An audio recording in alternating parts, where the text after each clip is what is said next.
Հայաստանում 1998 թվականին նմանատիպ պատմություն էր ծավալվում, թեև այլ դեկորացիաներով եւ այլ հերոսներով։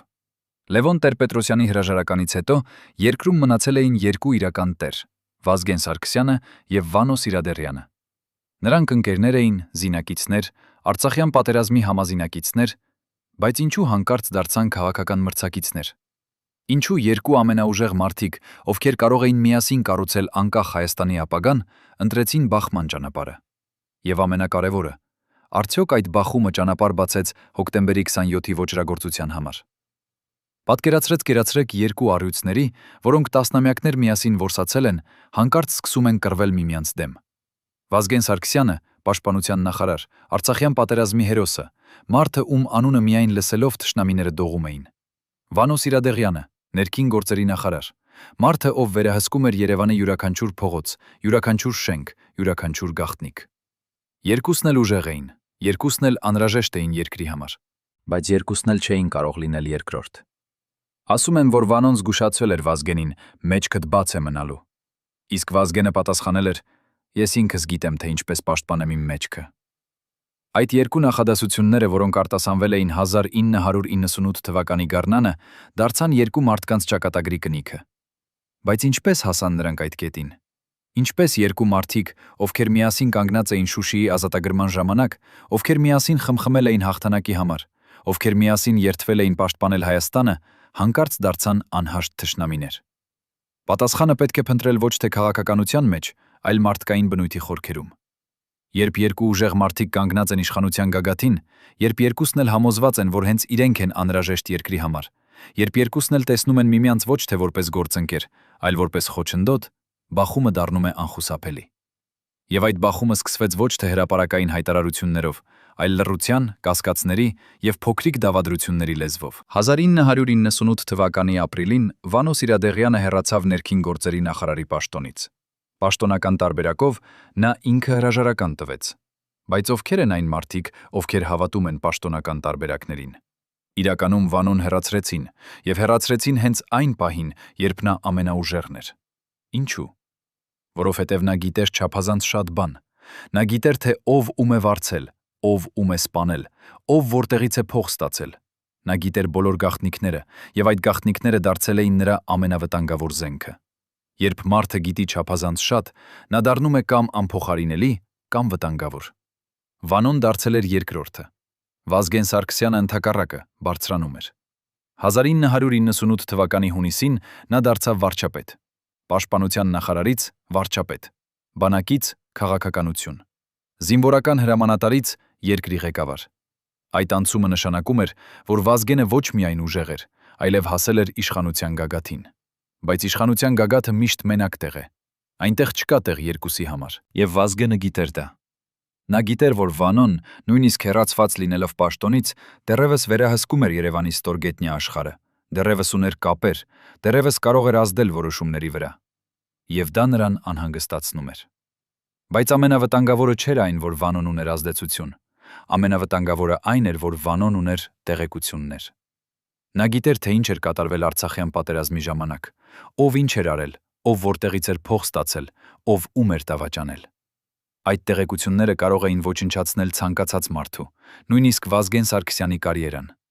Եվ Վազգենը գիտեր դա։ Նա գիտեր, որ Վանոն նման է ժամացույցի տակ դրված ռումբի, երբեք չգիտես, թե երբ կպայթի, բայց գիտես, որ անպայման կպայթի։ Պայթամենի ֆոնին Հայաստանը ապրում էր իր ամենածանր տարիները։ Էներգետիկ ճգնաժամ, տնտեսական անկում, աղքատություն, անհույսություն։ Մարդիկ փախչում էին երկրից, ընտանիքներ քայքայվում էին, երեխաներ սովիվից մեռնում էին։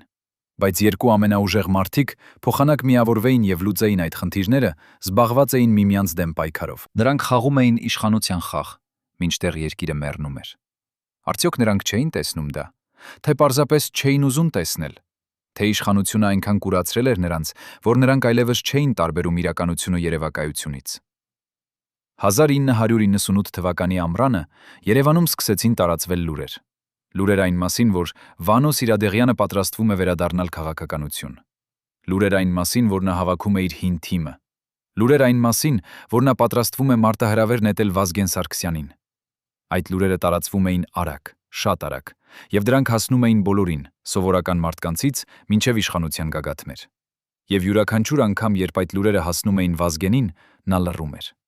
Նա չէր ժխտում, չէր հաստատում, պարզապես լռում էր։ Բայց այդ լռությունը ավելի շատ բան էր ասում, քան ցանկացած խոսք։ Վանոն իսկապես պատրաստվում էր վերադառնալ։ Նա չէր կարող մնալ կողքից։ Նա չէր կարող նայել, թե ինչպես երկիրը, որի համար նա պայքարել էր, որի համար նա զոհաբերել էր, դառնում է մի քանի մարդկանց անձնական տիրույթ։ Նա չէր կարող ընդունել, որ իշխանությունը կենտրոնացել է մեկ մարդու ձեռքում։ Նա հավատում էր հավասարակշռությանը, հավատում էր, որ երկիրը պետք է կառավարվի համակարգով, ոչ թե մեկ մարդու կամքով։ Եվ նա որոշեց գործել։ 1998 թվականի սեպտեմբերին Վանո Սիրադեղյանը տվեց իր առաջին հարցազրույցը 6 տարվա ընթացքում։ Այդ հարցազրույցը դարձավ սենսացիա։ Նա խոսեց իշխանության կենտրոնացման վտանգների մասին, խոսեց կոռուպցիայի մասին, խոսեց այն մասին, որ երկիրը գնում է սխալ ուղղությամբ։ Նա չանվանեց Վազգեն Սարգսյանի անունը, բայց բոլորը հասկացան, թե ում մասին է խոսքը։ Այդ հարցազրույցը եղավ ազդարարություն։ Ազդարարություն այն մասին, որ Վանոն վերադարձել է, եւ նա պատրաստ է պայքարի։ Վազգեն Սարգսյանի արձագանքը եղավ անսպասելի։ Նա չպատասխանեց։ Նա չտվեց հարցազրույց, չարեց հայտարարություն, չուղարկեց ոչ մի ազդանշան։ Նա պարզապես շարունակեց իր աշխատանքը, կարծես ոչինչ չէր տեղի ունեցել։ Բայց նրա մերձավորները գիտեին, որ ներսում նա եռում էր։ Նրանք գիտեին, որ Վազգենը չէր ներում դավադրությունները, չէր ներում մարտահրավերները, չէր ներում, երբ ինչ-որ մեկը փորձում էր նվազեցնել նրա իշխանությունը։ Եվ Վանոն հենց դա էր արել։ Բայց ինչու Վազգենը չպատասխանեց։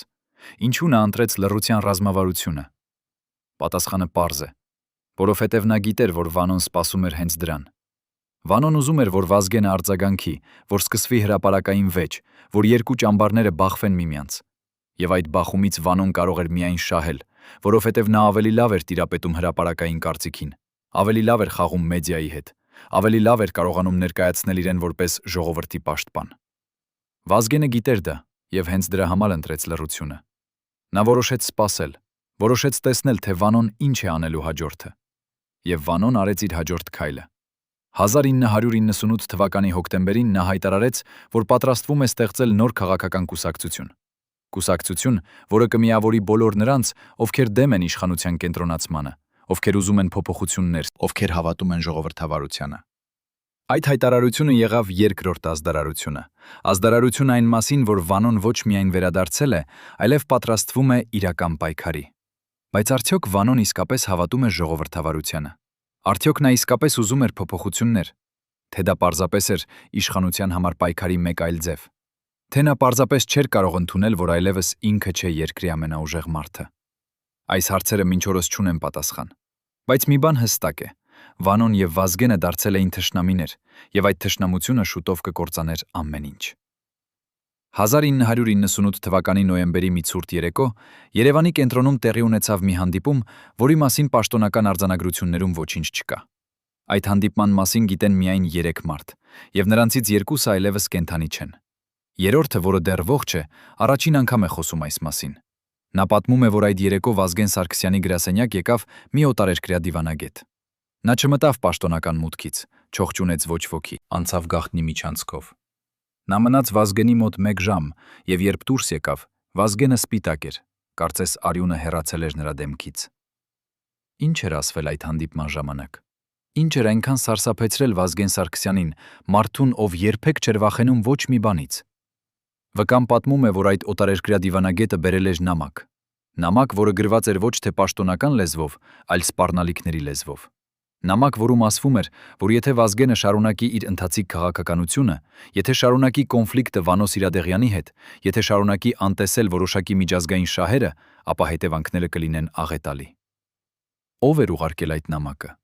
Որ երկրի ներկայացուցիչն էր այդ դիվանագետը։ Եվ ամենակարևորը, ինչպես էր կապված այդ նամակը հոկտեմբերի 27-ի դեպքերի հետ։ Վկան պատմում է, որ Վազգենը կարդալով այդ նամակը երկար լռեց։ Հետո նա վերցրեց նամակը, այրեց այն աղբամանի մեջ եւ ասաց դիվանագետին. «Ասա քո տերերին, որ Վազգեն Սարգսյանը երբեք չի ենթարկվի սպառնալիքներին»։ Դիվանագետը ոչինչ չպատասխանեց, պարզապես դուրս գնաց։ Բայց նրա աչքերում ըստ վկայի կար մի բան, որը նման էր ցավակցության։ Կարծես նա գիտեր, թե ինչ է սպասվում Վազգենին, եւ նա ցավում էր նրա համար։ Այդ հանդիպումից հետո Վազգեն Սարգսյանը փոխվեց։ Նա դարձավ ավելի փակ, ավելի կասկածամիտ, ավելի նյարդային։ Նրա մերձավորները նկատում էին, որ նա սկսել է ավելի հաճախ փոխել իր անվտանգության ծառայության աշխատակիցներին, ավելի հաճախ ստուգել իր մեքենան, ավելի հաճախ փոխել իր երթուղիները։ Կարծես նա սպասում էր ինչ-որ բանի, սպասում էր հարձակման, սպասում էր վերջին։ Բայց նա չէր ուզում ցույց տալ իր վախը։ Նա շարունակում էր աշխատել, շարունակում էր հանդիպումներ անցկացնել, շարունակում էր կառավարել երկիրը։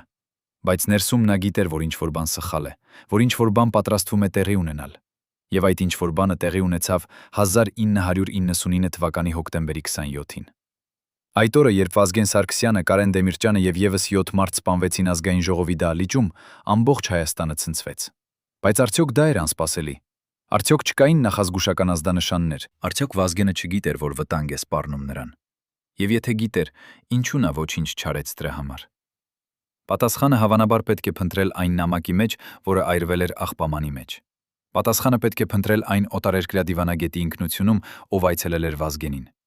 Պատասխանը պետք է փնտրել այն ուժերի մեջ, որոնք ուզում էին վերահսկել Հայաստանը եւ որոնց համար Վազգեն Սարգսյանը դարձել էր խոչընդոտ։ Բայց այդ պատասխանները դեռևս թաքնված են պատմության խորքերում, եւ միգուցե մենք երբեք չիմանանք ամբողջ ճշմարտությունը։ Բայց մի բան հստակ է. Վազգեն Սարգսյանի եւ Վանո Սիրադեղյանի կոնֆլիկտը, նրանց անկարողությունը միավորվել երկրի շահերի համար, նրանց անձնական հպարտությունը եւ ամբարտավանությունը ստեղծեցին այն իրավիճակը, որը հնարավոր դարձրեց հոկտեմբերի 27-ի ողբերգությունը։ Երբ երկու ամենաուժեղ մարդիկ պայքարում են միմյանց դեմ, երբ նրանք թուլացնում են միմյանց, երբ նրանք ստեղծում են քաոս եւ անկայունություն, ապա դա հնարավորություն է տալիս երրորդ ուժերին գործել։ Եվ այդ երրորդ ուժերը գործեցին։ Արդյոք Վանո Սիրադեղյանը գիտեր, որ Վազգենին սպառնում է վտանգ։ Արդյոք նա կարող էր կանխել այդ ողբերգությունը։ Արդյոք նրա զգուշացումը մեջքդ բաց է մնալու եղավ մարգարեություն։ Այս հարցերը մինչ օրս տանջում են նրանց, ովքեր ապրել են այդ ժամանակաշրջանը, բայց պատասխանները դեռևս չկան։ Կան միայն կասկածներ, վարկածներ, լուրեր։ Եվ ճշմարտությունը հավանաբար թաղված է այնտեղ, որտեղ թաղված են բոլոր անհարմար ճշմարտությունները, պատմության մութ անկյուններում։ Մինչև վերջին պահը հավատացի, որ կփրկվենք, ասում է Վազգեն Սարգսյանի անձնական պահապանության նախկին սպան, ձեռքերը դեռևս դողում են 35 տարի անց։ Ինչ գիտեր այս մարդը, ինչ որ մենք չգիտենք։ Այս երեկո 3 նախկին անվտանգության ծառայության ներքին շրջանակի անդամներ առաջին անգամ են խոսում այն գաղտնիքների մասին, որոնք պահել են տասնամյակներ շարունակ։ Նրանց բացահայտումները կփոխեն այն ամենը, ինչ դուք կարծում էիք, որ գիտեք վերջին օրերի մասին։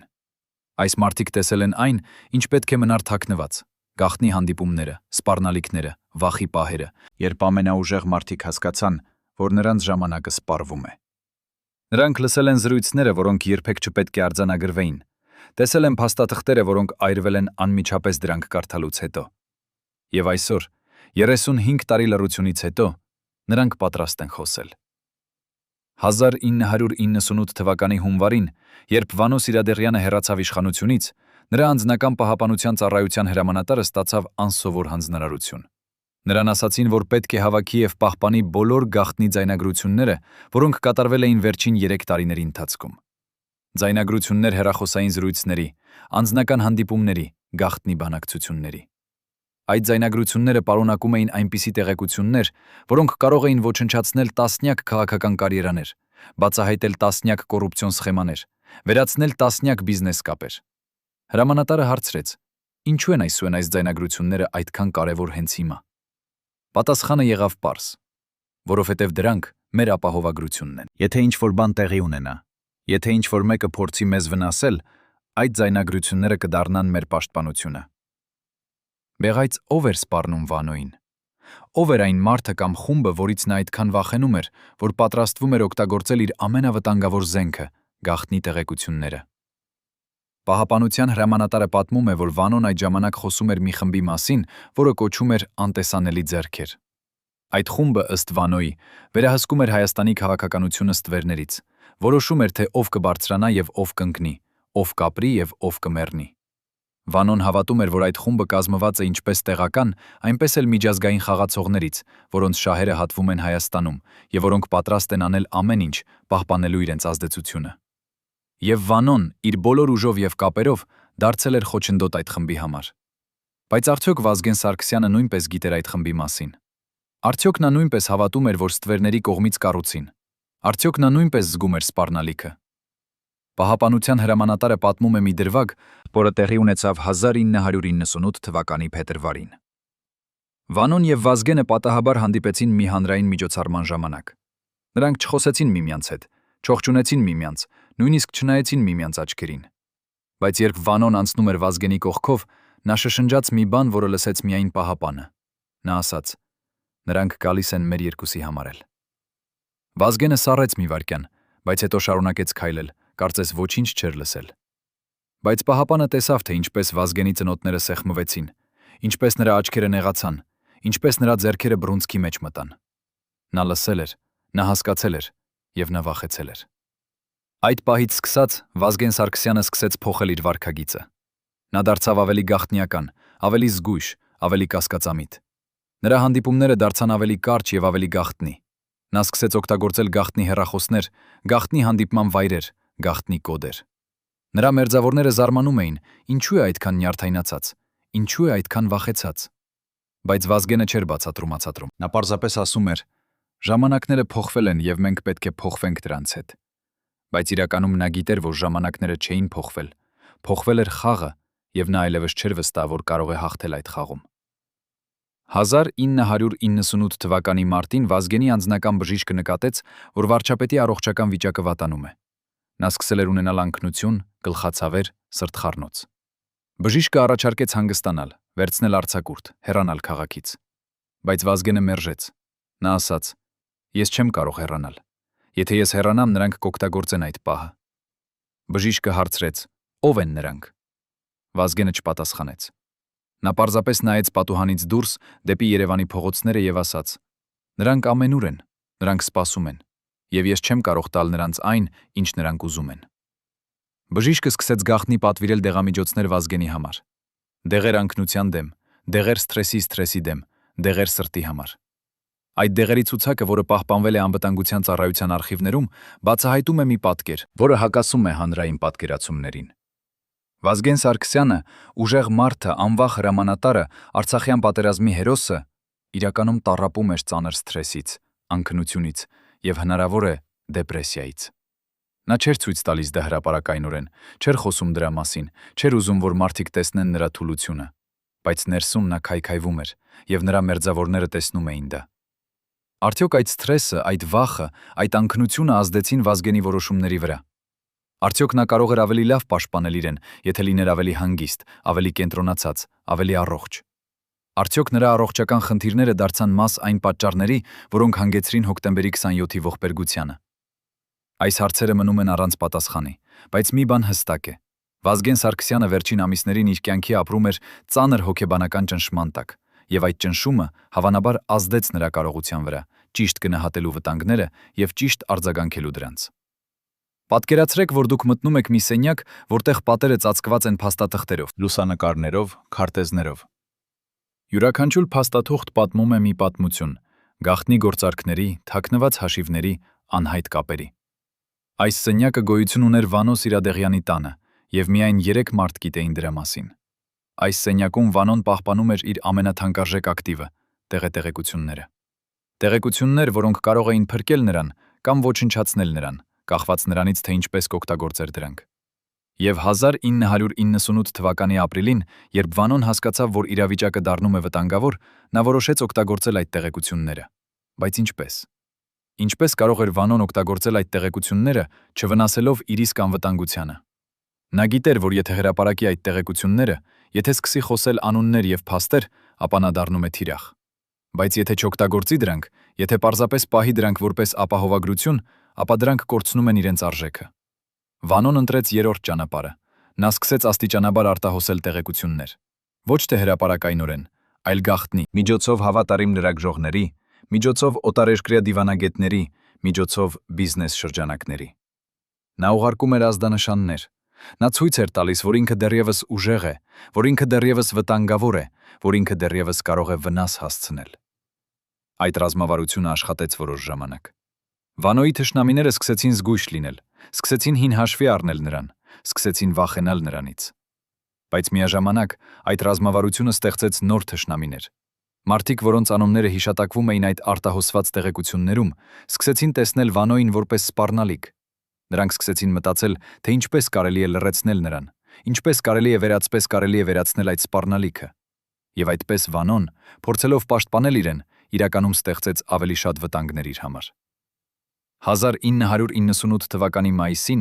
Վանոյի տանը տեղի ունեցավ մի միջադեպ, որը շատերը համարում են նախազգուշական ազդանշան։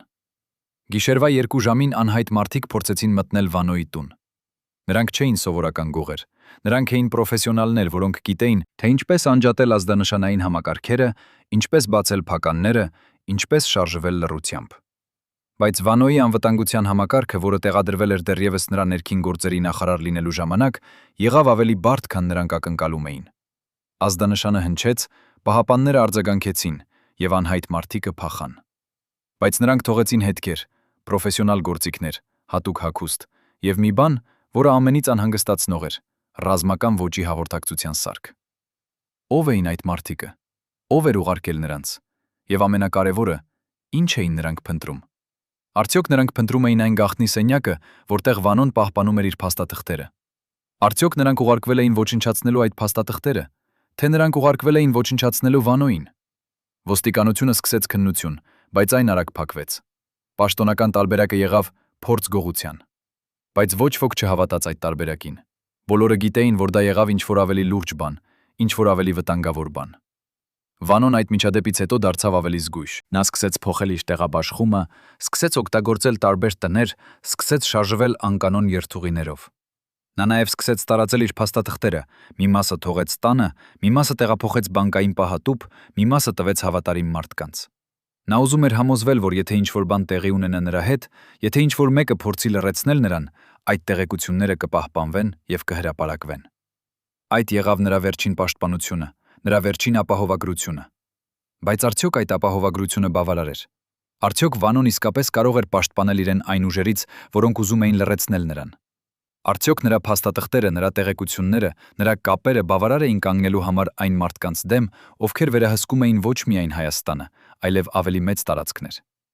Այս հարցերը Վանոն հարցնում էր իր իսկ անձին ամեն գիշեր, երբ նա նստում էր իր գաղտնի սենյակում, նայում էր փաստաթղթերին եւ փորձում էր հասկանալ, թե ինչպես կարող է փրկվել այս խաղից, որտեղ կանոնները փոխվում էին ամեն օր եւ որտեղ նա այլևս չէր վստահ, թե ով է ընկեր եւ ով է թշնամի։ 1998 թվականի հունիսին, երբ Վազգեն Սարգսյանը դարձավ վարչապետ, նրա առաջին գործողություններից մեկը եղավ փոխել իր անձնական անվտանգության թիմը։ Նա հեռացրեց հին պահապաններին, նրանց, ովքեր ծառայել էին նրան տարիներ շարունակ, եւ բերեց նոնորերի։ Ինչու։ Ինչու մարդը, ով միշտ վստահել էր իր մարդկանց, հանկարծ որոշեց փոխել նրանց։ Նախկին պահապաններից մեկը, ով այժմ ապրում է օտար երկրում եւ խոսում է անանուն պայմանով, բացատրում է. Վազգենը ասաց մեզ, որ խնդիրը ոչ թե մեր մեջ է, այլ այն մեջ, որ թշնամին գիտի մեր բոլոր քայլերը։ Նա ասաց, որ մենք պետք է սկսենք զրոյից, նոր մարդկանց հետ, նոր մեթոդներով, որպեսզի թշնամին չկարողանա կանխատեսել մեր գործողությունները։ Բայց ով էր այդ թշնամին, ով գիտեր Վազգենի բոլոր քայլերը։ Ինչպես էր հնարավոր, որ ինչ-որ մեկը այդքան մանրամասն տեղեկություններ ուներ Վազգենի ամենօրյա ռեժիմի, նրա հանդիպումների, նրա երթուղիների մասին։ Պատասխանը ըստ նախկին պահապանի եղավ ցնցող։ Դավաճանը մեր ներսում էր։ Ոչ թե պահապանների մեջ, այլ ավելի բարձր, ավելի մոտ Վազգենին։ Մարդ, ով մասնակցում էր բոլոր հանդիպումներին, ով գիտեր բոլոր պլանները, ով ուներ մուտք դեպի բոլոր տեղեկությունները։ Եվ այդ մարդը փոխանցում էր այդ տեղեկությունները դուրս։ Ո՞վ էր այդ մարդը։ Նախկին պահապանը չի ուզում անվանել անունը, բայց նա տալիս է հուշումներ։ Այդ մարդը դեռ ողջ է, նա դեռ Հայաստանում է, եւ նա դեռ զբաղեցնում է բարձր պաշտոն։ Նա երբեք չի պատասխանել իր արարածների համար, որովհետեւ նա պաշտպանված է։ Պաշտպանված այն մարդկանց կողմից, ովքեր օգտագործել են նրան եւ ովքեր դեռևս օգտագործում են նրան։ Այս խոսքերը, եթե ճշմարիտ են, նշանակում են, որ հոկտեմբերի 27-ի ողբերգությունը եղավ ոչ միայն արտաքին ուժերի գործողություն, այլև ներքին դավադրություն։ Նշանակում է, որ Վազգեն Սարգսյանը դավաճանվել է ոչ թե անծանոթների կողմից, այլ իր իսկ մերձավորների կողմից։ Բայց ինչու։ Ինչու ինչ-որ մեկը, ով մոտ էր Վազգենին, ով վայելում էր նրա վստահությունը, ով օգտվում էր նրա իշխանությունից, որոշեց դավաճանել նրան։ Արդյոք դա եղավ փողի համար, արդյոք դա եղավ իշխանության համար, արդյոք դա եղավ վախի համար, թե դա եղավ ինչ-որ ավելի բարդ, ինչ-որ ավելի խորը պատճառով։ Նախկին պահապանը ասում է. «Ես կարծում եմ, որ այդ մարդը վախենում էր։ Վախենում էր, որ Վազգենը շատ ուժեղ է դառնում, շատ անկախ։ Վախենում էր, որ Վազգենը կսկսի մաքրել համակարգը, կսկսի հեռացնել կոռումպացված մարդկանց, կսկսի փոխել կանոնները։ Եվ այդ մարդը գիտեր, որ եթե Վազգենը սկսի այդ ամենը, ապա նա ինքը կլինի առաջիններից մեկը, ով կկորցնի իր պաշտոնը, իր ազդեցությունը, իր հարստությունը։ Այդ պատճառով նա ընտրեց դավաճանել Վազգենին, նախքան Վազգենը դավաճանի նրան։ Այս տրամաբանությունը, եթե ճշմարիտ է, բացատրում է շատ բան։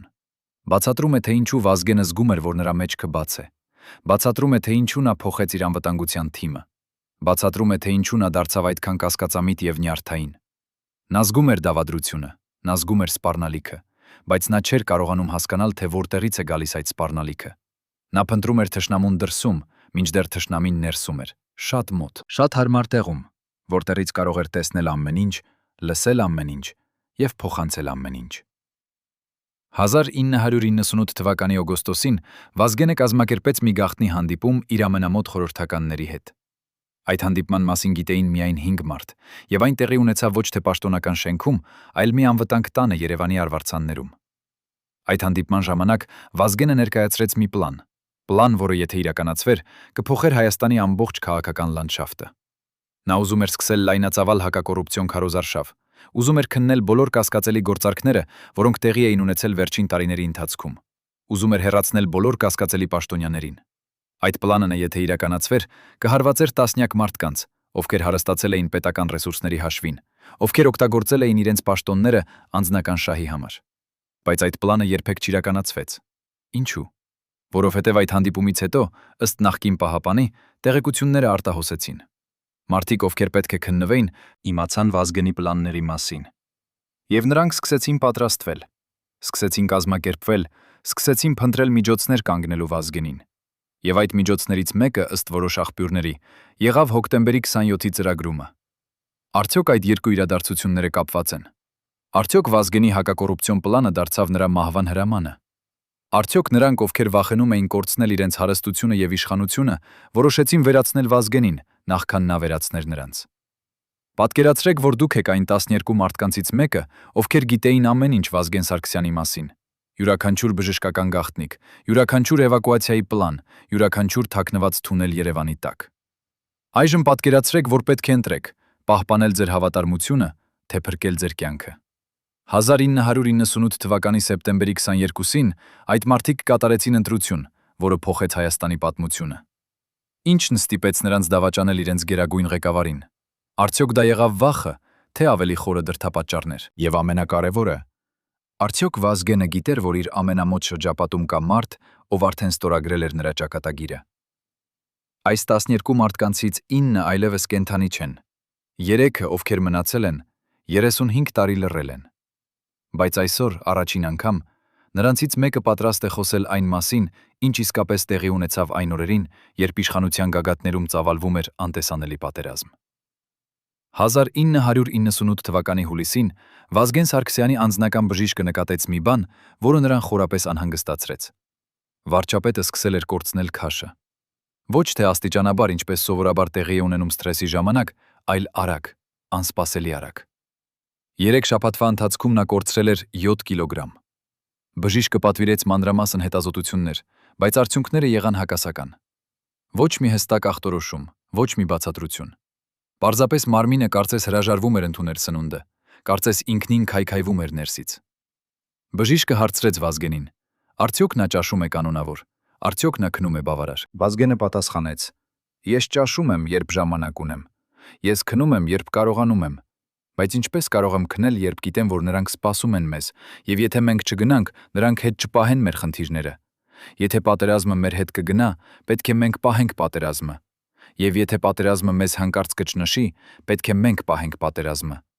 Եվ ես գնը մեզ հանկարծ կճնշի, պետք է մենք պահենք պատերազմը։ Ես ստեմ, որ նրանք սպասում են իմ մեկ սխալին։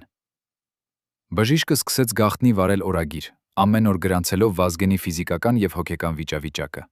Այդ օրագիրը, որը հիմա պահվում է անվտանգ վայրում եւ որից մենք ստացել ենք հատվածներ, նկարագրում է մի մարդու աստիճանական քայքայումը։ Օգոստոսի 2-ին վարչապետը դժվարությամբ է բարձրանում աթոռից, ձեռքերը դողում են, երբ ստորագրում է փաստաթղթեր։ Օգոստոսի 15-ին։ Այսօր նա մերժեց ճաշել, ասաց, որ ստամոքսը ցավում է, առաջարկեցի հետազոտություն, բայց նա մերժեց, ասաց ժամանակ չունի։ Օգոստոսի 28-ին։ Նրա դեմքի գույնը մոխրագույն է, աչքերի տակ մութ շրջանակներ, երբ խոսում է, ձայնը դողում է։ Ես վախենում եմ, որ նրա սիրտը չի դիմանա այս ճնշմանը։ Բայց ամենավախեցնող գրառումը եղավ սեպտեմբերի 12-ինը։ Այսօր Վազգենը ինձ հետ խոսեց այնպես, կարծես հրաժեշտ էր տալիս։ Նա ասաց. «Եթե ինձ հետ ինչ-որ բան պատահի, եթե իմ սիրտը չդիմանա, դու պետք է իմանաս, դա չի լինի պատահական, դա կլինի նրանց աշխատանքը»։ Ես հարցրի. «Ով են նրանք»։ Նա չպատասխանեց։ Պարզապես նայեց ինձ այնպիսի հայացքով, որը ասում էր. «Դու արդեն գիտես, բայց ավելի լավ է, որ չգիտես»։ Այս խոսքերը ցույց են տալիս, որ Վազգեն Սարգսյանը ոչ միայն գիտեր, որ վտանգ է սպառնում նրան, այլև հասկանում էր, որ այդ վտանգը կարող է գալ ամենաանսպասելի ձևով, նույնիսկ որպես բնական մահ։ Բժիշկը սկսեց գաղտնի հետազոտել Վազգենի սննդի աղբյուրները։ Նա ուզում էր համոզվել, որ ոչ ոք չի փորձում դանդաղ թունավորել վարչապետին։ Նա վերցրեց նմուշներ Վազգենի սննդից, ջրից, նույնիսկ դեղերից։ Հետազոտությունները ցույց տվեցին մի բան անսպասելի։ Վազգենի օրգանիզմում կային բարձր մակարդակի սթրեսի հորմոններ, բայց նաև հետքեր մի նյութի, որը նման էր թանկարժեք մետաղների։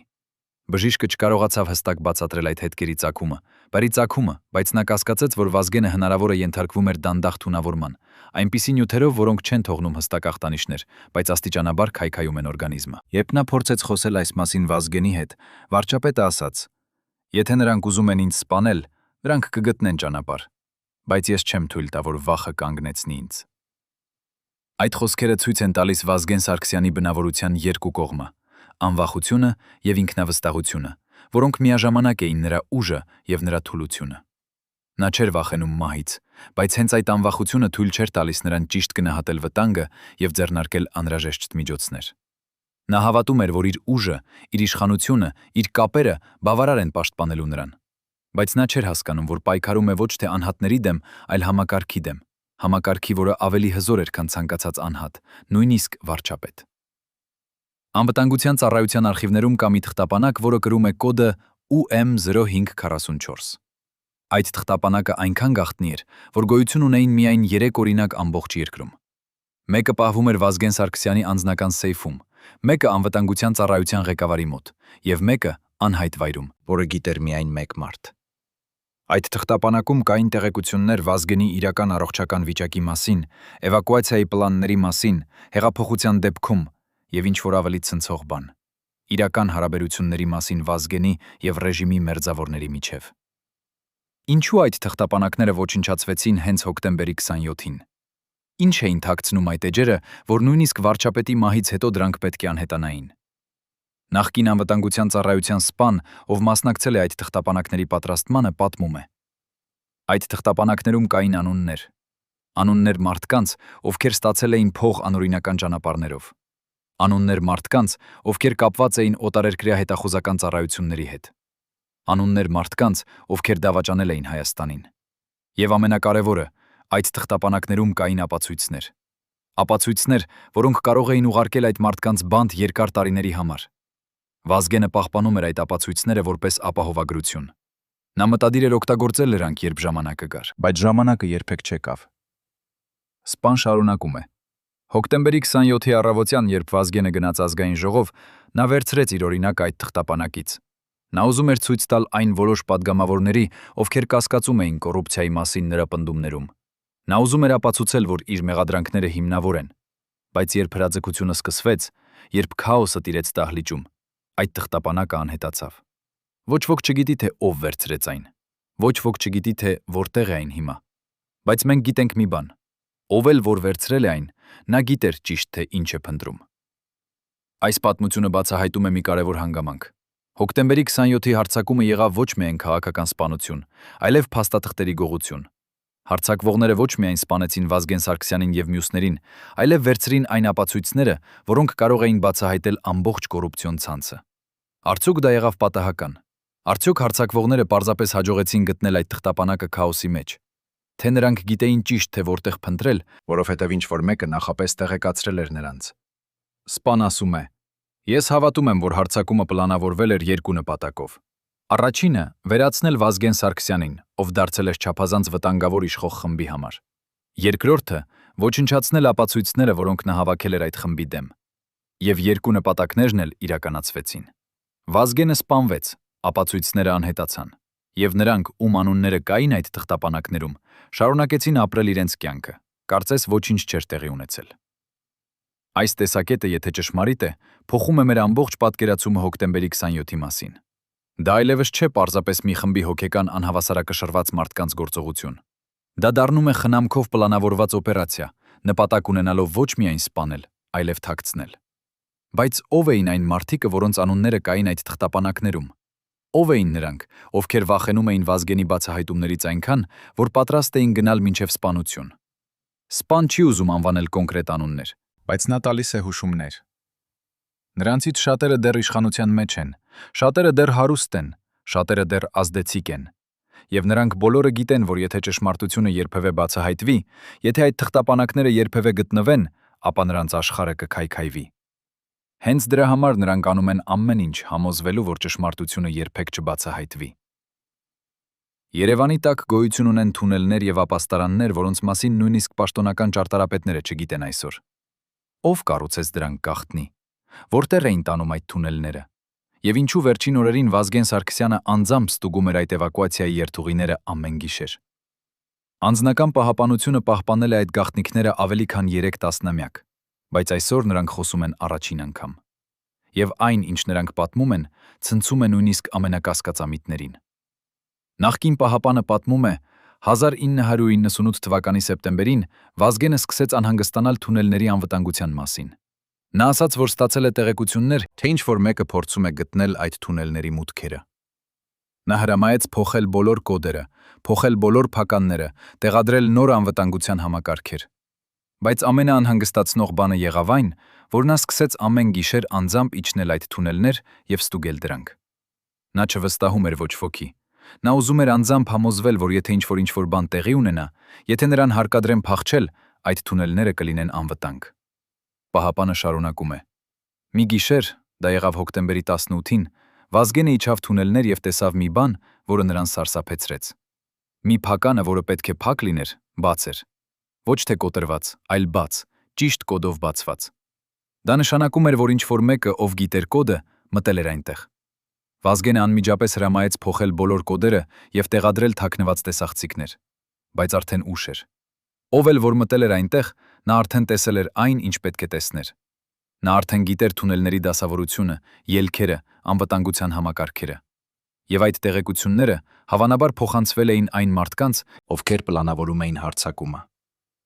Այս բացահայտումը ցույց է տալիս, որ հոկտեմբերի 27-ի հարձակումը պլանավորվել էր երկար ժամանակ առաջ, եւ պլանավորողները ունեին մուտք Վազգենի ամենագաղտնի տեղեկությունների։ Նրանք գիտեին թունելների մասին, գիտեին կոդերը, գիտեին անվտանգության համակարգերը։ Դա նշանակում է, որ նրանց մեջ կար ինչ-որ մեկը, ով շատ մոտ էր Վազգենին, ով ուներ մուտք այդ բոլոր տեղեկությունների։ Եվ այդ մարդը, ով էլ որ լիներ, դավաճանեց Վազգենին ամենավատ հնարավոր ձևով, տալով նրա թշնամիներին այն գործիքները, որոնք անհրաժեշտ էին նրան ոչնչացնելու համար։ Պահապանը ավելացնում է. Վազգենը գիտեր, որ դավաճան կա նրա շրջապատում։ Նա զգում էր դա, բայց նա չէր կարողանում հասկանալ, թե ով է այդ մարդը։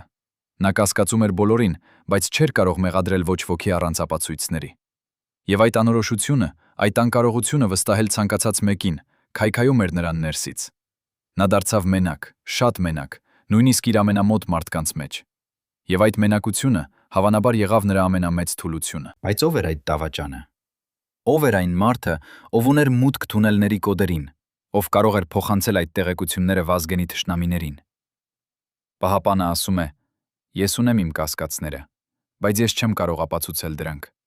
Այն, ինչ կարող եմ ասել, այն է, որ այդ մարդը դեռ ողջ է, դեռ Հայաստանում է եւ դեռ զբաղեցնում է բարձր պաշտոն։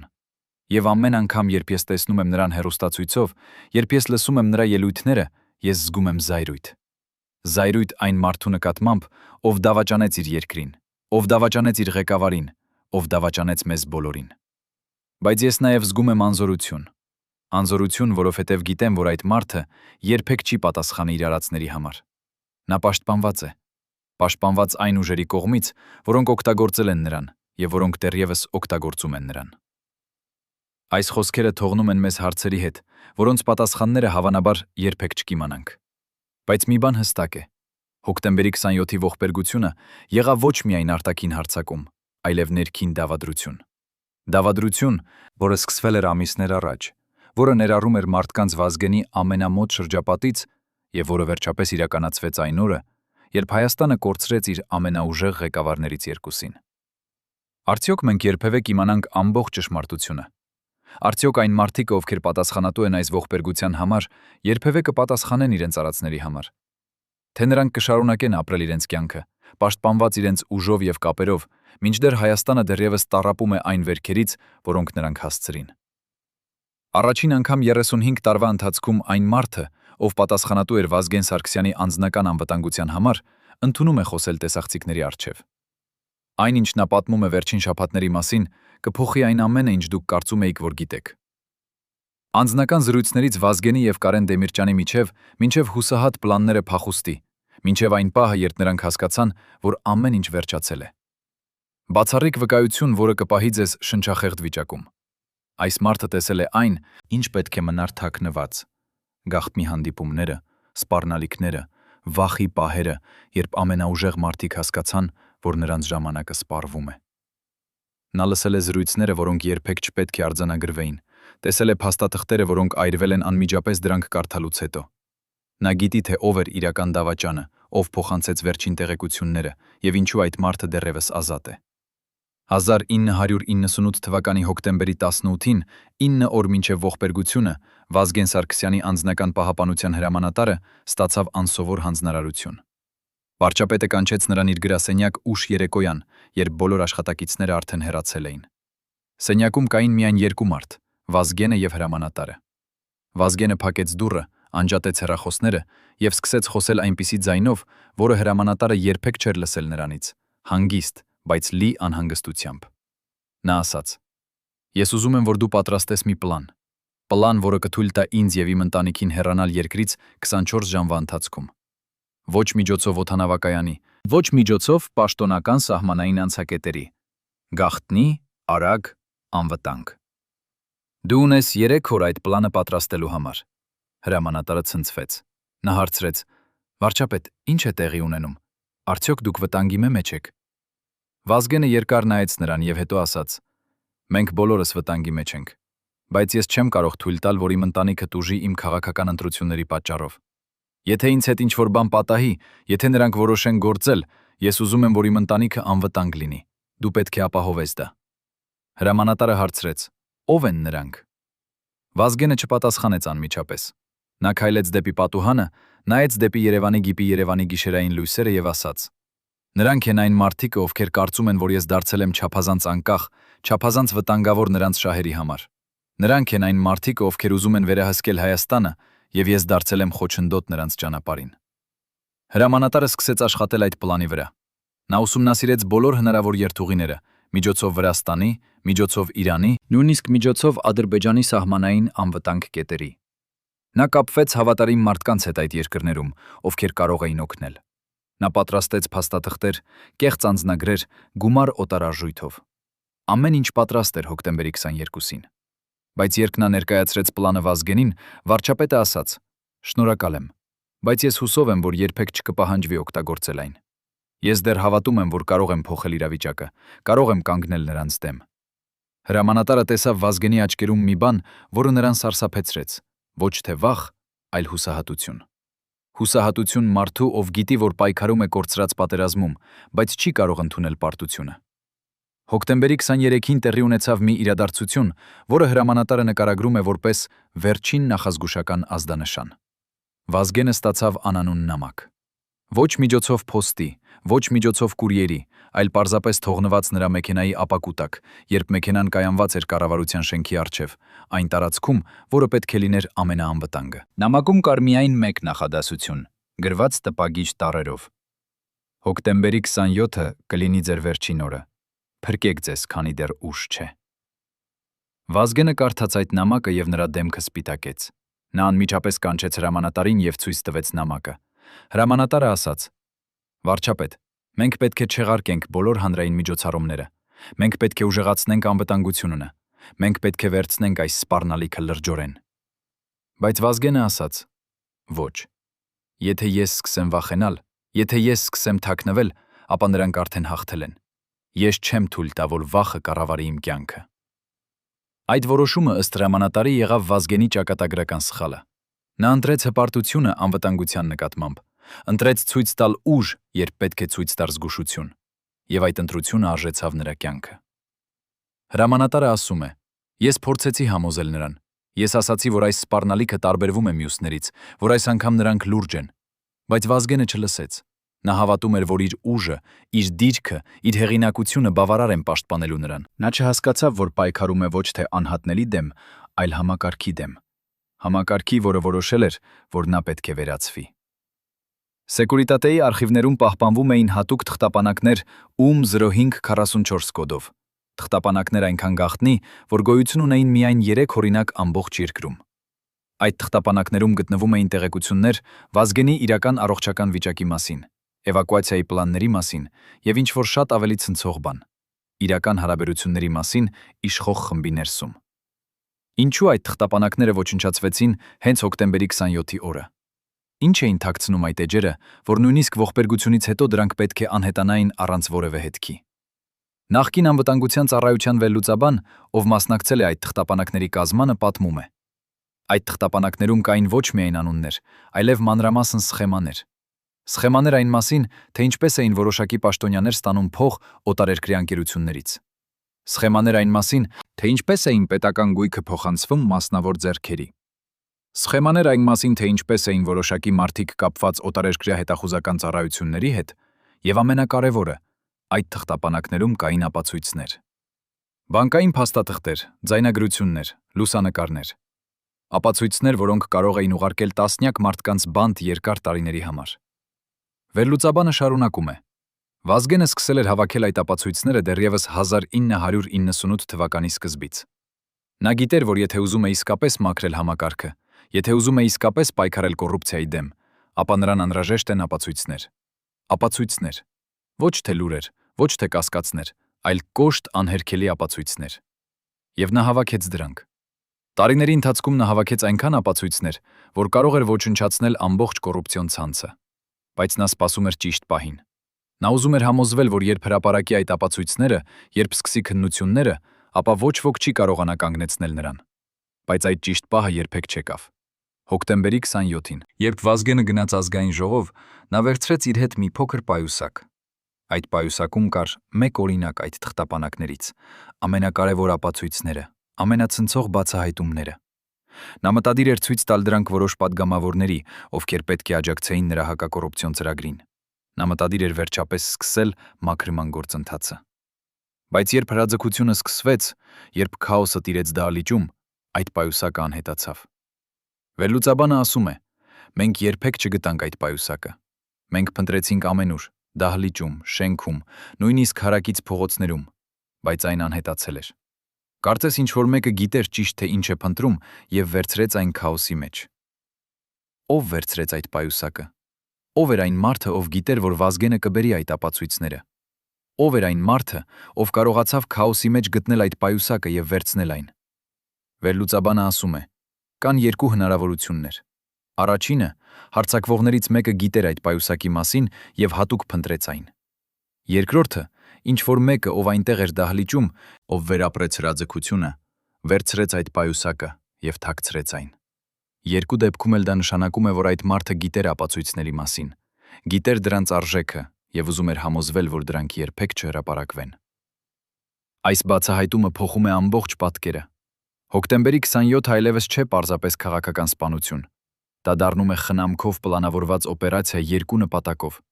Առաջինը՝ վերացնել Վազգեն Սարգսյանին եւ Կարեն Դեմիրճյանին, ովքեր դարձել էին չափազանց վտանգավոր իշխող խմբի համար։ Երկրորդը՝ ոչնչացնել ապացույցները, որոնք կարող էին բացահայտել ամբողջ կոռուպցիոն ցանցը եւ ուղարկել տասնյակ մարդկանց բանտ։ Եվ երկու նպատակներն էլ իրականացվեցին։ Վազգենը եւ Կարենը սպանվեցին, ապացույցները անհետացան, եւ նրանք, ում անունները կային այդ թղթապանակներում, շարունակեցին ապրել իրենց կյանքը, կարծես ոչինչ չէր տեղի ունեցել։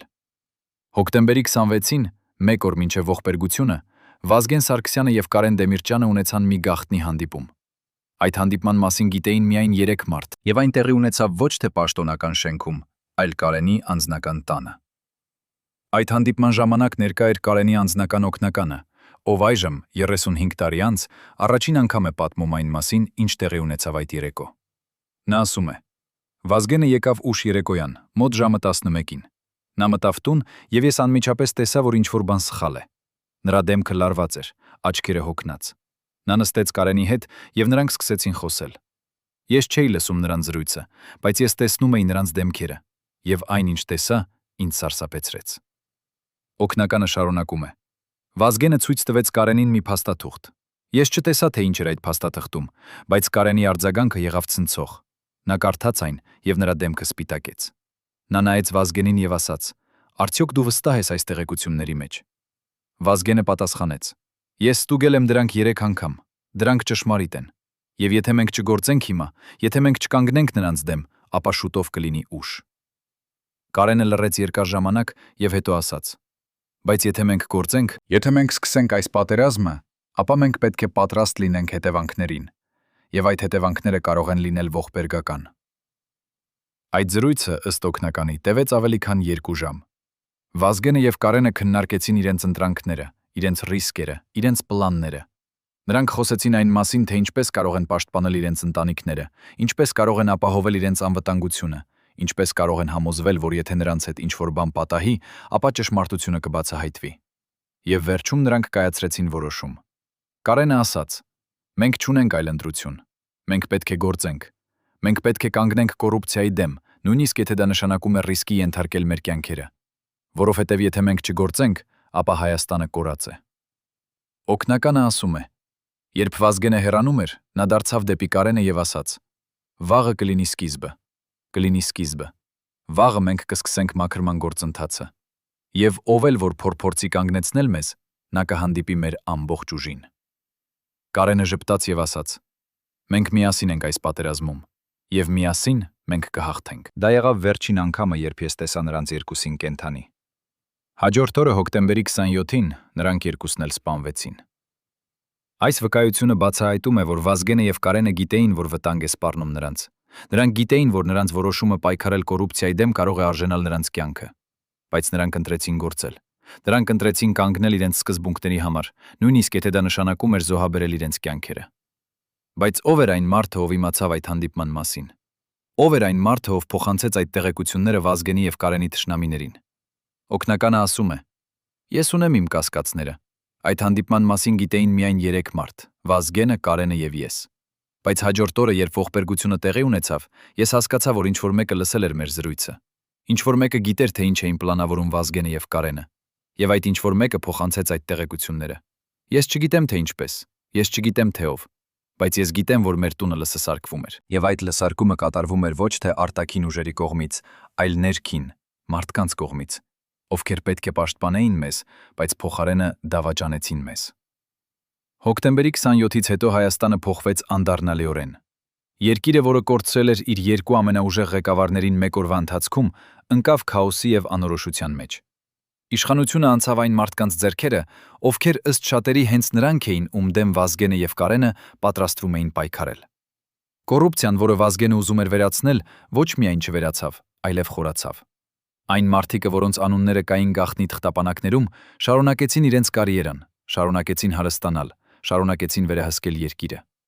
Վանո Սիրադեղյանը, ով զգուշացել էր Վազգենին, որ նրա մեջքը բաց է մնալու, հեռացավ Հայաստանից շուտով ողբերգությունից հետո։ Նա ապրեց տարիներ օտար երկրներում, միշտ պահպանելով լռությունը այն մասին, ինչ իսկապես գիտեր։ Նրա գաղտնի փաստաթղթերը, նրա ձայնագրությունները, նրա աչնները, նրա ապացույցները երբեք չհրապարակվեցին։ Կարծես նա հասկացավ, որ այդ ապացույցները, որոնք մեկ ժամանակ էին նրա ապահովագրությունը, այլևս չէին կարող պաշտպանել նրան այն ուժերից, որոնք վերահսկում էին երկիրը։ Նրա ճանապարհը ավարտվեց հեռու հայրենիքից, հեռու այն երկրից, որի համար նա մեկ ժամանակ պայքարել էր։ Այն մարդիկ, ովքեր վերապրեցին հոկտեմբերի 27-ը, ովքեր էին այնտեղ դահլիճում, երբ հրաձգությունը սկսվեց, տարան իրենց հետ գաղտնիքներ, որոնք երբեք չբացահայտվեցին։ Ոմանք խոսեցին, ոմանք լռեցին, բայց ոչ ոք չասաց ամբողջ ճշմարտությունը։ Որովհետև ամբողջ ճշմարտությունը այնքան ցնցող էր, այնքան վտանգավոր էր, որ նրանք, ովքեր գիտեին այն, վախենում էին խոսել։ Վախենում էին ոչ միայն իրենց կյանքի համար, այլև իրենց ընտանիքների կյանքի համար։ Դավաճանը, Այն մարդը, ով փոխանցեց վերջին տեղեկությունները, ով օգնեց պլանավորել հարձակումը, ով վերցրեց կումը, ով վերցրեց գաղտնի փաստաթղթերը քաոսի մեջ, երբեք չպատասխանեց իր արածների համար։ Նա շարունակեց իր կարիերան, շարունակեց զբաղեցնել բարձր պաշտոններ, շարունակեց ապրել իր կյանքը, կարծես ոչինչ չէր տեղի ունեցել։ Նա պաշտպանված էր այն ուժերի կողմից, որոնք օգտագործել էին նրան եւ որոնք դեռևս օգտագործում էին նրան։ Եվ այդ պաշտպանությունը ապահովում էր, որ ճշմարտությունը երբեք չբացահայտվի։ Բայց արդյոք ճշմարտությունը կարող է մնալ թաքնված հավերժ։ Արդյոք այն գաղտնիքները, որոնք թաղված են հոկտեմբերի 27-ի ողբերգության տակ, երբեք չեն բացահայտվի։ Թե կգա օր, երբ վերջապես ինչ-որ մեկը կունենա քաջություն ասել ամբողջ ճշմարտությունը, կբացահայտի այն անունները, որոնք պետք է բացահայտվեին տարիներ առաջ, կցույց տա այն ապացույցները, որոնք թաքնված են տասնամյակներ շարունակ։ Միգուցե այդ օրը դեռ չի եկել, միգուցե այն երբեք չի գա։ Բայց մի բան հստակ է. Հայաստանը դեռևս տաղապում է այն վերքերից, որոնք հասցվեցին այդ օրը։ Եվ մինչև այդ վերքերը չբուժվեն, մինչև ճշմարտությունը չբացահայտվի, մինչև արդարությունը չվերականգնվի, երկիրը չի կարող իսկապես առաջ գնալ։ Վազգեն Սարգսյանը եւ Կարեն Դեմիրճյանը ուզում էին փոխել Հայաստանը։ Նրանք ուզում էին ստեղծել երկիր, որտեղ կոռուպցիան չի տիրում, որտեղ արդարությունը չի վաճառվում, որտեղ ժողովուրդը չի տառապում իշխող խմբի անձնական շահերի պատճառով։ Նրանք ունեին պլան, ունեին ապացույցներ, ունեին քաջություն, բայց նրանք չունեին ժամանակ։ Նրանց ճանապարհը կտրվեց այն պահին, երբ նրանք պատրաստվում էին սկսել իրենց ամենակարևոր պայքարը,